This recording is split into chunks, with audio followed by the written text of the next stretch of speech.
મહેસાણાથી આશરે 40 કિલોમીટર સિદ્ધપુર આવેલું છે. એ સિદ્ધપુરનું તમે બજાર જોઈ શકો છો. આ સિદ્ધપુરની ગલીઓ છે. મિત્રો, આજે આપણે જોવાનું છે બિંદુ સરોવર, જે માતૃગયા તરીકે ઓળખાય છે. તો મિત્રો, વિડીયોના અંત સુધી બન્યા રહે. મિત્રો, સિદ્ધપુરની અંદર આવેલું આ માતૃગયા તીર્થ એટલે કે બિંદુ સરોવર. તો મિત્રો, આ બિંદુ સરોવરનો મુખ્ય ગેટ છે. અહીંયાથી બિંદુ સરોવરમાં જવામાં આવે છે. આ એનું મુખ્ય દ્વાર છે. અહીંયાથી આપણે પ્રવેશ મેળવી શકીએ અને અંદર જઈ અમે તમને બતાવીએ કે બિંદુ સરોવર કેવું છે. ત્યાં એક અલ્પા સરોવર પણ આવેલું છે, એ પણ અમે તમને બતાવીએ અને અંદર જે બગીચો છે એ વિશે પણ અમે વિગતે ચર્ચા કરીશું. મિત્રો, તો હવે અમે અંદર જઈ અને તમને બતાવીએ કે બિંદુ સરોવરનું શું મહત્વ છે અને કેવા પ્રકારનું બિંદુ સરોવર છે. સ્વાગત છે મિત્રો અમારી યુટ્યુબ ચેનલમાં લાઈવ વિથ નોલેજ 9915 અને હું છું દિલીપ ગુજરાતી. મિત્રો, આજે આપણે આવ્યા છીએ સિદ્ધપુરની અંદર, જ્યાં બિંદુ સરોવર, જે જગ વિખ્યાત સરોવર આવેલું છે તે જોવા માટે. અહીંયા મિત્રો પાછળ તમે જોઈ શકો છો, આખું જ બિંદુ સરોવર દેખાય છે. આ બિંદુ સરોવર એ માતૃગયા તરીકે પણ ઓળખવામાં આવે છે અને માતૃ શ્રાદ્ધ માટે આખા ગુજરાતના અને ભારતના લોકો અહીંયા આવે છે અને પોતાનું માતૃ શ્રાદ્ધની ક્રિયા પૂર્ણ કરે છે. તો મિત્રો, તમે જોઈ શકો છો, આ છે બિંદુ સરોવર. બિંદુ સરોવરની આજુબાજુ મિત્રો મુખ્ય મંદિરો આવેલા છે. એ મંદિરો પણ અમે તમને બતાવીશું. તો કેમેરામેનને વિનંતી કરીએ કે હવે એ તમને સરસ મજાના આજુબાજુના મંદિરો બતાવશે. મિત્રો જુઓ, આ બિંદુ સરોવરની આજુબાજુ જે મંદિરો આવેલા છે એ મંદિરો પણ અમે તમને બતાવીશું. તમે જુઓ મિત્રો, અહીંયાથી મંદિરની શરૂઆત થાય છે. તો આ જે લોકેશન છે એ બિંદુ સરોવરની એકદમ નજીક આવેલા મંદિરો અમે તમને બતાવીએ, કિનારા ઉપર આવેલા મંદિરો બતાવીએ. તો અહીંયા જુઓ, કર્દમેશ્વર મહાદેવ લખેલું છે, એમનું મંદિર આવેલું છે. તમે જોઈ શકો છો મિત્રો મંદિર. એના આગળ એક પોઠિયું પણ આવેલું છે. તમે જુઓ, આગળ એક કાચબાની પ્રતિકૃતિ પણ આવેલી છે. એના પછી મિત્રો તમે જુઓ કે કેદારેશ્વર મહાદેવ મંદિર પણ આવેલું છે. ઉપર લખેલું છે કેદારેશ્વર મહાદેવ મંદિર. એ પણ અંદર શિવલિંગ અને શેષનાગની મૂર્તિ તમે જોઈ શકો છો. એ સિવાય હવે તમે ત્યાંથી થોડા આગળ આવો એટલે એની જ લાઈનમાં પાતાળેશ્વર મહાદેવનું મંદિર આવેલું છે. મિત્રો જુઓ, પાતાળેશ્વર મંદિર છે. આ પાતાળેશ્વર મંદિર છે. મિત્રો જુઓ, આ બિંદુ સરોવરની ઉપર જ નજીકમાં આવેલું પ્રાચીન કાશી વિશ્વનાથ મંદિર તમે જોઈ શકો છો. અંદર શેષ ભગવાનની મૂર્તિ હોય, નાગ મહારાજની, ઉમા પાર્વતીની. બરાબર. તો અંદર લખ્યું છે કાશી વિશ્વનાથ મહાદેવ, એવું લખેલું છે. પૂજારીજી પણ અહીંયા બેઠેલા છે. તમે જુઓ મિત્રો, હવે એની આજુબાજુ કાર્તિક સ્વામીનું મંદિર છે, ગરુડજી ભગવાનનું એક મંદિર છે, સરસ્વતી માનું મંદિર છે, અન્નપૂર્ણા માનું મંદિર છે, ગણપતિ દાદાનું મંદિર છે. તો આ બધા મંદિર એ આ બિંદુ સરોવરની આજુબાજુ આવેલા છે. અને આ છે મિત્રો બિંદુ સરોવર. બરાબર છે. તમે જોઈ શકો છો, બોર્ડ માર્યું છે પૂજા વિધિ બાદના કપડા ડ્રમમાં મૂકવા. આ જે તે વખતે લોકો અહીંયા માતૃશ્રાદ્ધ માટે આવે છે એ વખત જે લોકો અહીંયા ક્રિયા કરે છે, પોતાની વિધિ કરે છે, એમના માટે આ બોર્ડ લગાવેલું છે કદાચ. બરાબર છે. જુઓ તમે, તો આ પ્રકારનું બિંદુ સરોવર જે જગ વિખ્યાત છે તે દેખાય છે. મિત્રો તમે જુઓ, આજુબાજુ એની બેઠક બનાવવામાં આવી છે. જે પ્રકારે પગથિયા બનાવવામાં આવ્યા છે, અંદર ઉતરી અને જે લોકો માતૃશ્રાદ્ધ માટે આવે છે તે અહીંયા પોતાની ધાર્મિક જે વૃત્તિ છે પૂર્ણ કરે છે અને ધન્યતા અનુભવે છે. મિત્રો, અહીંયા આપણી સાથે મહારાજ પણ અહીંયા બેઠા છે. તો મહારાજ પાસે આપણે થોડો ઘણો આ બિંદુ સરોવરનો ઇતિહાસ લઈશું. તો મિત્રો, અહીંયા આપણી સાથે છે મહારાજ, જે આપણને બિંદુ સરોવર વિશે કહેશે. આજે ભારતમાં 4 સરોવર છે. આ પહેલું ભારતમાં હિમાલયમાં માન સરોવર, આ સબરીબામાં આવી પંપા સરોવર, એ સૌરાષ્ટ્રમાં આવી કચ્છમાં, ગુજરાતમાં કચ્છમાં નારાયણ સરોવર. આ ચોથું સરોવર આ બિંદુ સરોવર. આ ભગવાને કદમના દેહુથી એ ભગવાનની તપસ્યા કરી. એ ભગવાનની કદમ એ ભગવાને સિદ્ધા નામ કપિલો મહામુનિ. આ સિદ્ધ પડ્યુંમાંથી નામ પડ્યું કપિલ સરોવરનું નામ પડ્યું બિંદુ સરોવર. અને ભગવાન કદમ ઋષિના એના માતા પિતા છે દેહુતી માતા. એની 9 દીકરીઓ હતી. દેહુતી માતાજીના આંખમાંથી જે બિંદુ પડ્યા હતા એનું નામ પડી આ બિંદુ સરોવર બન્યું. આ 4 સરોવરથી મેન આ સરોવરમાં હાથમાં ધોવા, માથે જળ ચડાવવું. તમારી માતા પિતાએ જે કોઈ પાપ કર્યા છે એ પાપોમાંથી મુક્ત થવા માટે આ તીર્થમાં અહીં આવવું પડે. સિદ્ધપુરમાં શિલા ઉપર કપિલ ભગવાનના આશ્રમમાં એ તદ્દમસીના પત્ની છે દેહુતી માતા, એના દીકરા છે એના નારાયણ કપિલ ભગવાન ત્રીજા નંબરમાં. એ કપિલ ભગવાન એની માતાનું ધ્યાન આલ્યું.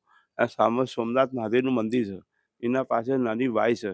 એ ગણ્યા વાપિતાનું માતા દેહુ કપિલ ભગવાન તપ કરવા બેઠા તો સામે તો ગાય તપસ્યા તપ કરી ભગવાને વરદાન આપ્યું. તો પ્રેમથી કોઈ શ્રદ્ધાથી તો દીકરો આવીને પિંડદાન કરશે તો એની માતાના ઋણમાંથી અહીંયા માતૃ શ્રાદ્ધમાંથી ઋણમાંથી મુક્ત થશે. તો પિતાજીનું ગયાજીમાં 2 ગયા કહેવાય છે. પિતાજીનું શ્રાદ્ધ ગયાજીમાં જઈને ગયાજી બિહારમાં કરવા માટે ગયાજી લોકો કરવા જાય બિહારમાં. આખા ભારતથી એ માતૃ શ્રાદ્ધ કરવા માટે આ પ્રખ્યાત જગ્યા છે. માતૃ શ્રાદ્ધની આ ભૂમિ છે. આજે ચોથા નંબર એનો મોક્ષ આપવાવાળા છેલ્લા વિષ્ણુ ભગવાન આ સમય બેઠા એ 2 મૂર્તિ છે જુઓ. એ ઉપર વિષ્ણુ ભગવાનને નેચર જરૂરથી આ ભૂમિ પર આવીને કોઈ તીર્થમાં જે કાર્યક્રમ થશે એની માનો મોક્ષ આપવાવાળા વિષ્ણુ ભગવાન નારાયણ પરમાત્મા એમાં ભારત શિર પર રહ્યા, પાદ રહ્યા, નાભી ગયા. આ કંબરથી માથાથી ભાત છે જે કંબરનો ભાત છે આપણે પિતાજીનો, એ પગનો ભાત છે આપણે માનો, આપણે બાપનો, આપણી માતા પિતાનો.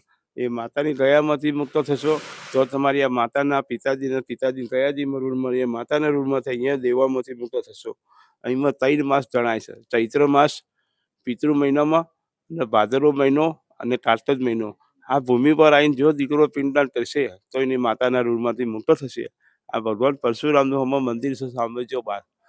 પરશુરામ ભગવાને કીધું કે મેં મારી માતાનો ઉદ્ધાર કર્યો, તમારી માતાનો ઉદ્ધાર કોણ કરશે? તમારો દીકરો આવીને ઉદ્ધાર કરવા માટે આ ભૂમિ પર આવશે.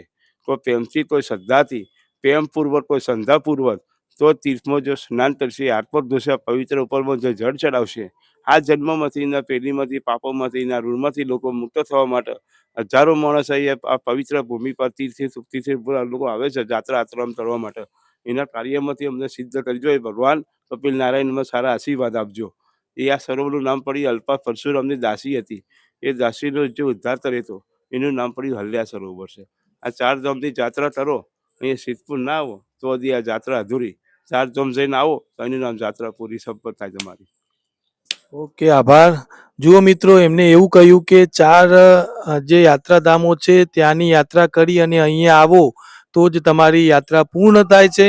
બીજું મહત્વ એમને એવું સમજાવ્યું કે તમે અહીંયા આવી અને આ જે બિંદુ સરોવર છે એ બિંદુ સરોવરની પાણી પોતાના માથા પર ચઢાવો તો તમારા માતા પિતાનું જે પાપ કર્યું હોય ધોવાય છે, એમના દુઃખના ઋણમાંથી આપણે મુક્ત થઈએ છીએ એવું એમને કહ્યું. અને કપિલેશ્વરની પણ વાત કરી અને વિષ્ણુ ભગવાનની પણ વાત કરી. એવું કહ્યું કે જે દુઃખોનું નિવારણ કરે છે તે વિષ્ણુ ભગવાન જ કરે છે અને આ બિંદુ સરોવર માતૃ ગયા તરીકે પણ ઓળખવામાં આવે છે.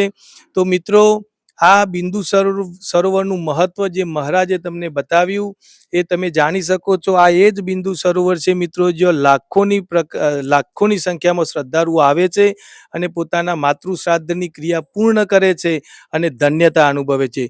તો મિત્રો, અહીં આવી અને પોતાના માતા પિતાના જે પાપનું ઋણ હોય અથવા જે આપણે ભાગીદારી કરી હોય તો એની અંદરથી આપણને મુક્તિ મળે છે. તો આ છે આપણું બિંદુ સરોવર. મિત્રો, ચોક્કસ એક વખત આ બિંદુ સરોવરની મુલાકાત લેજો. મિત્રો, આ બિંદુ સરોવરનું મહત્વ જે છે એમાં ચૈત્ર મહિનો, કારતક મહિનો અને ભાદરવો મહિનો, આ 3 મહિનામાં અહીંયા આ માતૃ શ્રાદ્ધ માટે આ બિંદુ સરોવરનું ખૂબ મહત્વ છે. અને કારતક માસની અંદર અહીંયા એક મોટો મેળો પણ ભરાય છે. તો સરસ્વતી નદીના કિનારે એક મોટો મેળો ભરાય છે, બરાબર છે. તો આ બિંદુ સરોવરે મિત્રો આવવું હોય તો આ 3 મહિનામાં તમે આવો તો વધારે યોગ્ય ગણાય છે એવું મહારાજનું કહેવું છે. એ પવિત્ર માસ ગણાય છે આ બિંદુ સરોવરની પોતાની પવિત્ર યજ્ઞ વિધિ પૂરી કરવા માટે. તો મિત્રો, આ 3 મહિનામાં ચોક્કસ તમે મુલાકાત લેજો. આ બિંદુ સરોવર એકદમ આપણી નજીક જ છે. લગભગ જોવા જઈએ તો વિદેશના લોકો પણ અહીંયા આવતા હોય છે. તો આપણે તો ગુજરાતના છીએ મિત્રો, તો ચોક્કસ એક વખત આ બિંદુ સરોવરની મુલાકાત લેવી જોઈએ.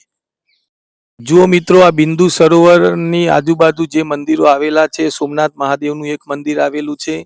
તમે બાંધકામ મિત્રો જુઓ, કેટલું સરસ પ્રકારનું બનાવવામાં આવ્યું છે. આ સોમનાથ મહાદેવનું મંદિર છે મિત્રો તમે જોઈ શકો છો આ પણ એક બીજું અહીંયા મંદિર આપેલું છે.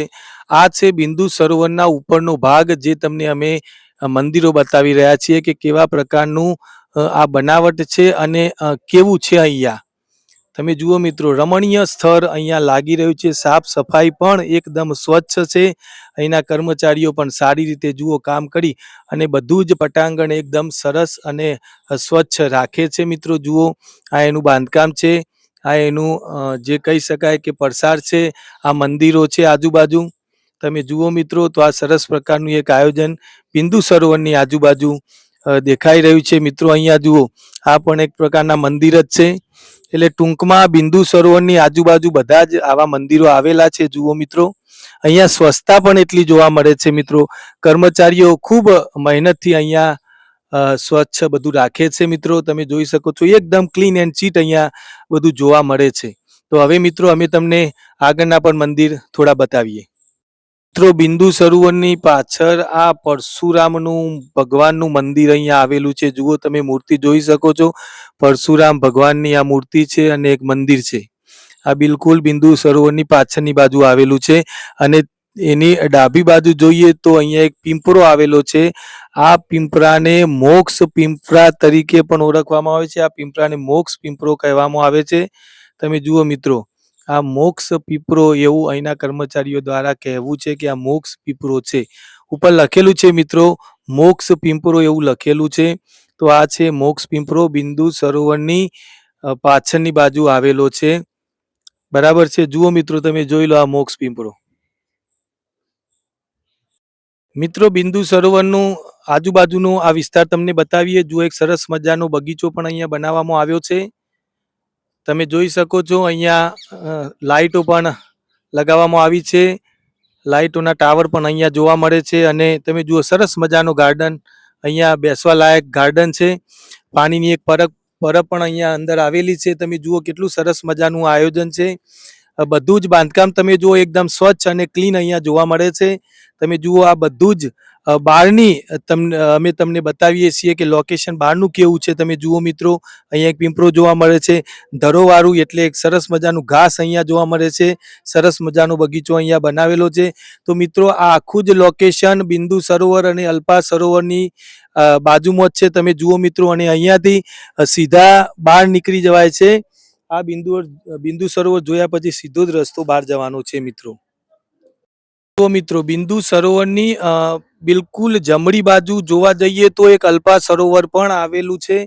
તમે જોઈ શકો છો મિત્રો, આ આખું જ અલ્પા સરોવર છે. મિત્રો બતાવો ભાઈ, આ આખું જ અલ્પા સરોવર છે. તમે જુઓ, આ મંદિરની પેલી બાજુ બિંદુ સરોવર છે ને આ બાજુ એટલે જમણી બાજુ આ અલ્પા સરોવર છે. પણ તમે જોઈ શકો છો મિત્રો, અલ્પા સરોવરની અંદર તમે જુઓ નાના નાના મંદિર ટાઈપ ડિઝાઇન બનાવવામાં આવી છે. તમે જુઓ મિત્રો, બતાવો ભાઈ, નાના નાના પગથિયા ટાઈપ બનાવી અને ઉપર નાના નાના મંદિરો હોય એવી એક ડિઝાઇન બનાવવામાં આવી છે. સામે પણ એક મંદિર અંદર જોવા મળે છે. મિત્રો તમે આખો જ લુક જોઈ લ્યો. આ અલ્પા સરોવરનો લુક છે, જે બિંદુ સરોવરની જમણી બાજુએ આવેલું છે. અને આ બંને જે મંદિર છે, આ મંદિર છે તે મંદિરની આગળની બાજુ બિંદુ સરોવર છે અને પાછળની બાજુ આ અલ્પા સરોવર છે. તો આ છે મિત્રો બિંદુ સરોવર અને અલ્પા સરોવર વિશે અમે તમને જણાવ્યું. જેવું બિંદુ સરોવર છે એ રીતે જ આ અલ્પા સરોવર બાજુમાં જ છે. તો જે વખતે બિંદુ સરોવરની મુલાકાતે આવો એ વખતે આ અલ્પા સરોવર ચોક્કસ મુલાકાત લેજો. એ સિવાય અહીંયા એક મ્યુઝિયમ પણ આવેલું છે, જેમાં ઐતિહાસિક જે મૂર્તિઓ છે એમાં રાખવામાં આવેલી છે એવું કર્મચારી દ્વારા જાણવા મળ્યું. તો મિત્રો જ્યારે આવો ત્યારે આ માતૃગયા તરીકે ઓળખાતા બિંદુ સરોવરની મુલાકાત ચોક્કસ લેજો. બરાબર છે. અને એમાં જે કયા એ 3 માસની અંદર અહીંયા આ બિંદુ સરોવરનું ખૂબ મહત્વ છે. મિત્રો ચૈત્ર મહિનો, ભાદરવો મહિનો અને કારતક મહિનામાં આ માતૃગયાનું ખૂબ મહત્વ બિંદુ સરોવરનું છે.